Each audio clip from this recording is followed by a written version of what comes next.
இந்த வழக்கை சிபிசிஐடி விசாரித்த நிலையில் உயிரிழந்த குடும்பத்தினர் கொடுத்த அழுத்தம் காரணமாக வழக்கு சிபிஐக்கு மாற்றப்பட்டது. விசாரணை காலத்தில் குற்றம் சாட்டப்பட்ட ஸ்பெஷல் எஸ்ஐ பால்துரை உடல்நலக்குறைவால் உயிரிழந்ததை அடுத்து எஞ்சிய 9 பேருக்கு எதிராக மதுரை மாவட்ட முதலாவது கூடுதல் செஷன்ஸ் நீதிமன்றத்தில் 2427 பக்கங்கள் கொண்ட குற்றப்பத்திரிகை தாக்கல் செய்யப்பட்டது.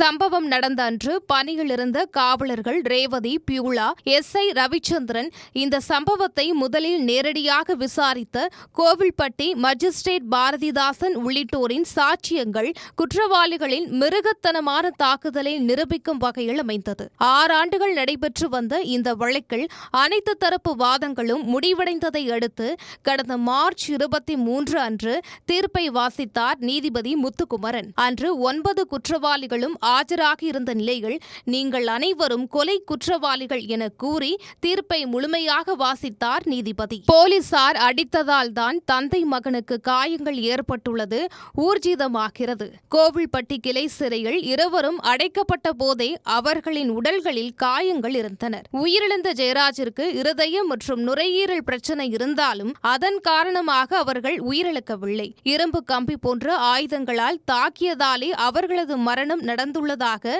அரசு மருத்துவர்கள் பிரேத பரிசோதனையில் கூறியுள்ளனர்.